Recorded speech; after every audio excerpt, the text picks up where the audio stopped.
नमस्कार, मेरा नाम है नितेश और आप देख रहे हैं टॉप का ज्ञान। आज मैं आपको आर्टिकल 19 के बारे में बताऊंगा।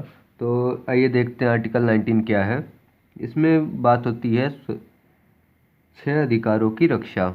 जो 6 अधिकार हैं हमें मिले हुए हैं, उनकी रक्षा के बारे में इसमें बात कही गई है। 6 अधिकारों की रक्षा। तो जिसमें बेसिकली जो 6 अधिकार हैं वो कौन कौन से हैं। तो सबसे पहले वाक एवं अभिव्यक्ति की स्वतंत्रता। वाक एवं अभिव्यक्ति की स्वतंत्रता। दूसरा अधिकार जो हमें मिला हुआ है उसमें है शांतिपूर्वक और निरायुध सम्मेलन करने का अधिकार। मतलब कहीं भी आप शांतिपूर्वक सम्मेलन कर सकते हैं, सम्मेलन करने का अधिकार। और जो तीसरा अधिकार है वो है संघ बनाने का अधिकार। संघ बनाने का अधिकार। और चौथा भारत में कहीं भी घूमने का अधिकार। कहीं भी घूमने का अधिकार है। और पांचवा अधिकार जो है वो हमारा क्या है कि भारत में कहीं भी बसने का अधिकार। कहीं भी बसने का अधिकार। छठवां अधिकार क्या है, कोई भी पेशा या नौकरी करने का अधिकार। अब इसमें सबसे पहले देखा जाए तो अनुच्छेद 19 में जो मूल रूप से कितने थे, अगर मूल रूप में बात की जाए तो मूल रूप में इसमें 7 अधिकार थे। 7 अधिकार हुआ करते थे। इसमें एक और था, सातवां जो अधिकार होता था वो था संपत्ति का अधिकार। संपत्ति का अधिकार।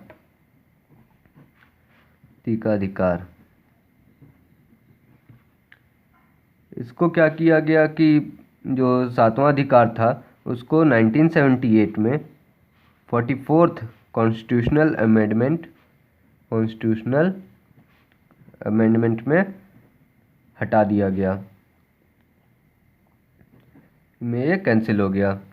उसके बाद से अब केवल कितने बचे हैं हमारे पास, अब सिर्फ यही 6 अधिकार जो हैं वो बचे हुए हैं। तो 6 अधिकार कौन कौन से, वाक एवं अभिव्यक्ति की, शांतिपूर्वक सम्मेलन करने का अधिकार, संघ बनाने का अधिकार, भारत में कहीं भी घूमने का अधिकार और कहीं भी बसने का अधिकार, या और जो छठवां है वो कोई भी पेशा या नौकरी करने का अधिकार है। अब इसमें वाक एवं अभिव्यक्ति की जो स्वतंत्रता है उसके बारे में हम देख लेते हैं। तो इसमें क्या है कि इसमें कुछ भी जिसमें आप अपने बात को या अपने विचारों को कहीं भी रख रहे हैं और वो किस माध्यम से आप रख रहे हैं, उन सभी चीज़ों में स्वतंत्रता मिली हुई है। वो माध्यम क्या क्या हो सकते हैं। अगर पहला माध्यम देखा जाए तो उसमें है अपने विचारों को प्रसारित करने का।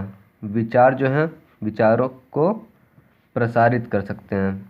मतलब कहीं भी आप सोशल मीडिया या कहीं भी आप अपने विचारों को माइक लगा के आप कुछ भी बोल सकते हैं। जो भी आपके मतलब विचार हो हैं वो सब आप कहीं भी प्रसारित कर सकते हैं। दूसरा, प्रेस की स्वतंत्रता।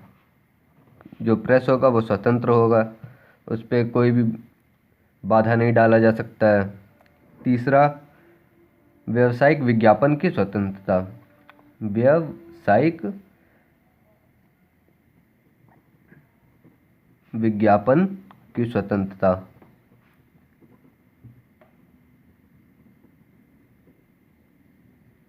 और चौथा, फ़ोन टैपिंग के विरुद्ध अधिकार। फ़ोन टैपिंग के विरुद्ध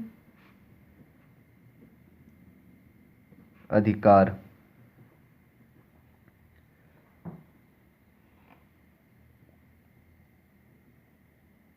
किसी भी जगह पे आप शांति से रह सकते हैं, शांति का अधिकार भी है आपको, शांति का अधिकार। ये सभी जो भी अधिकार हैं ये सब वाक एवं अभिव्यक्ति की स्वतंत्रता के अंदर आता है। प्रदर्शन करने का अधिकार है आपके पास, प्रदर्शन कर सकते हैं कुछ किसी भी चीज़ के विरोध में, प्रदर्शन करने का अधिकार है। और लेकिन इसमें क्या है कि ये जो प्रदर्शन करने का अधिकार है इसमें ये एक बात कही गई है कि हड़ताल का अधिकार नहीं है, कि कोई भी व्यक्ति हड़ताल नहीं कर सकता।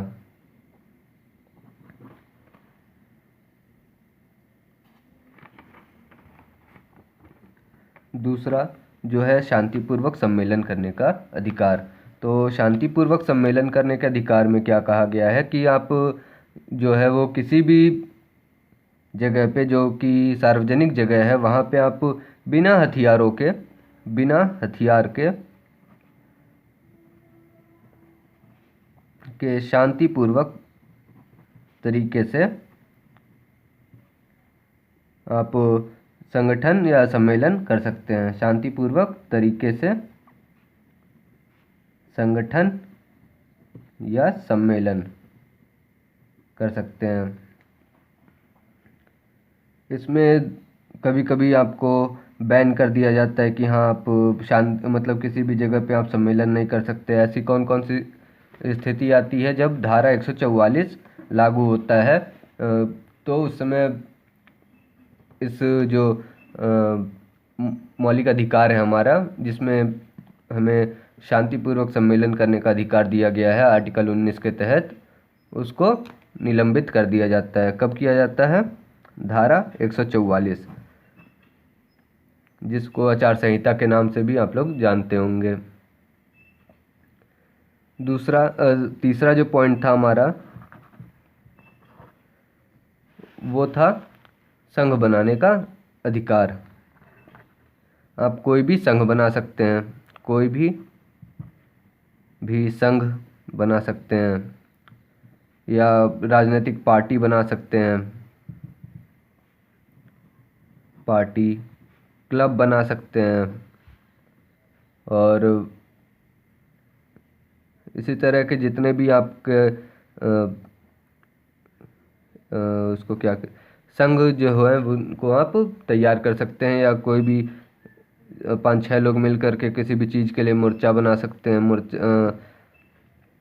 जैसे पानी की समस्या है कहीं पे, तो पानी के लिए कोई भी आप पार्टी बना सकते हैं, या पानी की बचत के लिए कोई कैंपेन आप चला सकते हैं। तो उस कैंपेन के लिए आपको क्लब बनाने की ज़रूरत पड़ेगी, या फिर कोई भी समूह बनाना पड़ेगा लोगों का, ताकि सभी को उसके बारे में बताया जा सके। चौथा क्या है? भारत में कहीं भी घूमने का अधिकार। आप भारत में किसी भी स्टेट में, मतलब किसी भी राज्य में, या जो भी केंद्र शासित प्रदेश हैं, केंद्र शासित प्रदेशों में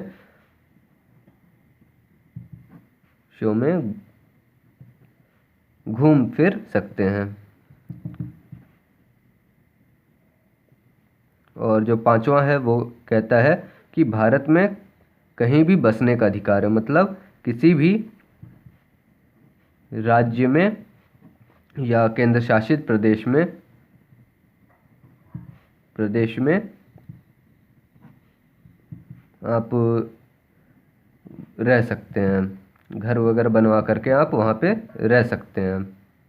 पहले क्या था कि जो जम्मू कश्मीर जहाँ आर्टिकल 370 था वहाँ पे आप नहीं रह सकते थे, और इन दोनों का आपको